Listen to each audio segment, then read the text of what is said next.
During the summer of 2008, we ran a field school in British Columbia on the Sunshine Coast. It was a collaborative project with the Tla'amin First Nation. Let's see what happened.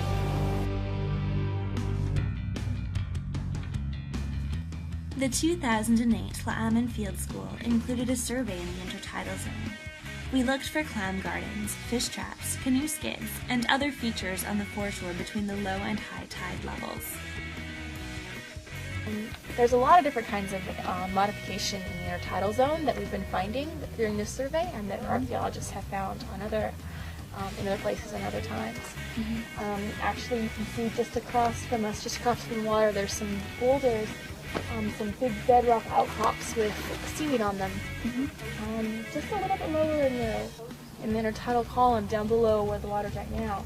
There's some really big areas. It looks like all of the boulders have been moved aside to create better clam habitat, possibly. We're not 100% sure. We're still doing, people are still trying to do research on these and understand them, but that's what it looks like, and that's what we've been told by some of the people who had that experience when they were young, having their grannies tell them to move the stones away from the clamming areas.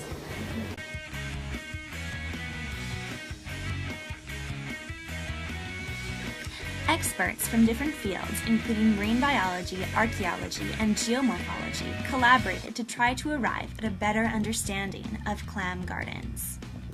These guys, the clam guys, have shown that at higher temperatures you get faster production, faster growth rates of the clams.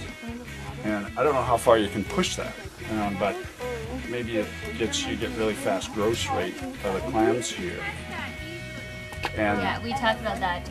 And so the broken clams Explain grow. again, so the standing water somehow increases productivity?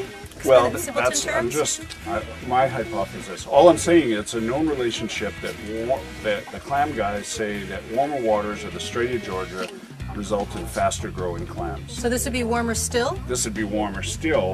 The phytoplankton is better in warmer water, though, right? Well, or not? That totally depends on the oceanography of the system. So, I mean, there's some places where you have great upwelling and lots of nutrients and the water's nice and cool. Yes. But if you don't have a lot of the other elements that you need for phytoplankton to grow, the other limiting things like iron, for instance, you have high nitrates, but you don't have a lot of phytoplankton growth. In places where you see a lot of phytoplankton growth, they've drawn down a lot of those nitrates, and now you don't see high nitrates, but you do get a lot of phytoplankton, and growth does saturate over time. So we were talking about that last night in New Zealand, where we've planted filter feeders, mussels in New Zealand.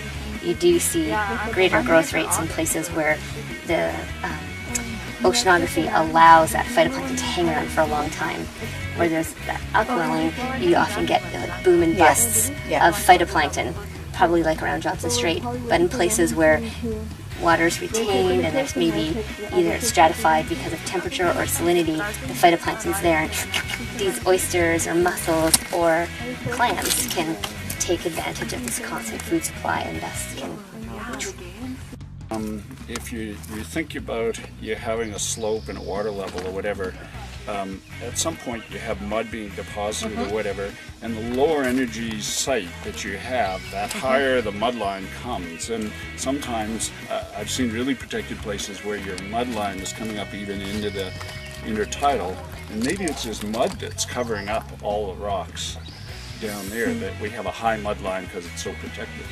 So let's put that out. It's great. So, but let's look at like an isolated one that's higher. It's also nice, I guess, to think of all the alternative No, it's hypotheses totally, that can create these things. Well, and the only reason I say that is so maybe the slope goes down underneath here, especially like over here, and what we see is something that looks like a platform, but it's actually just a mud line coming in here.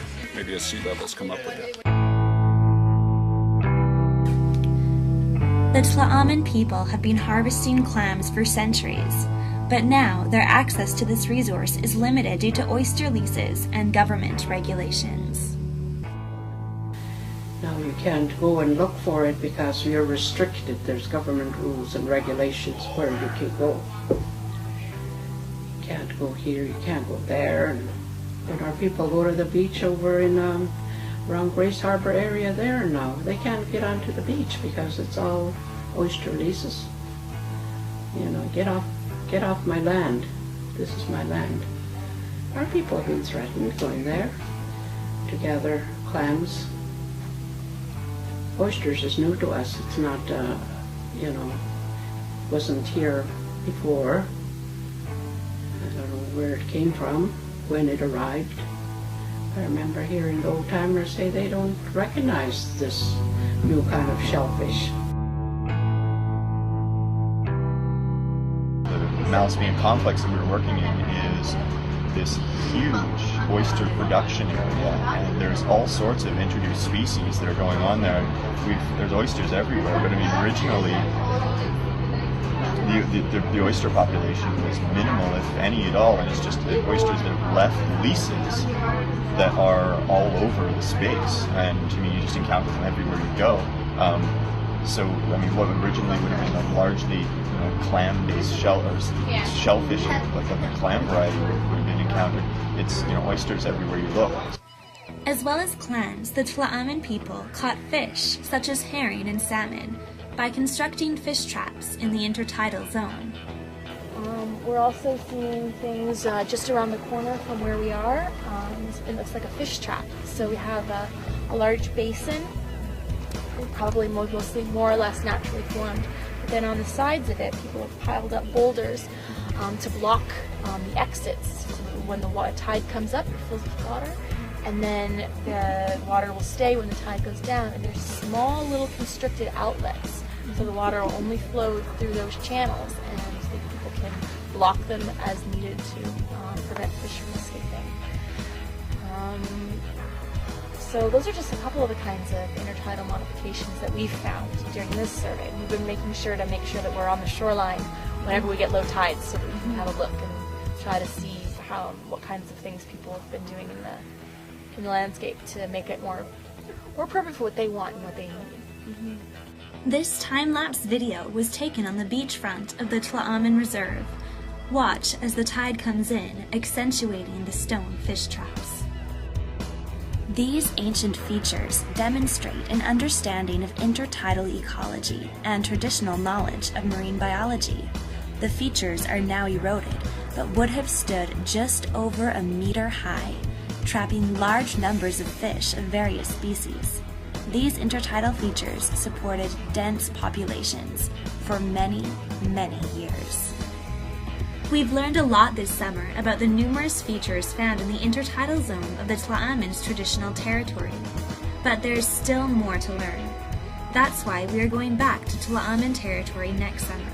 If you want more information or want to enroll in the field school, go to www.sfu.ca/archaeology/fieldschools/index.html.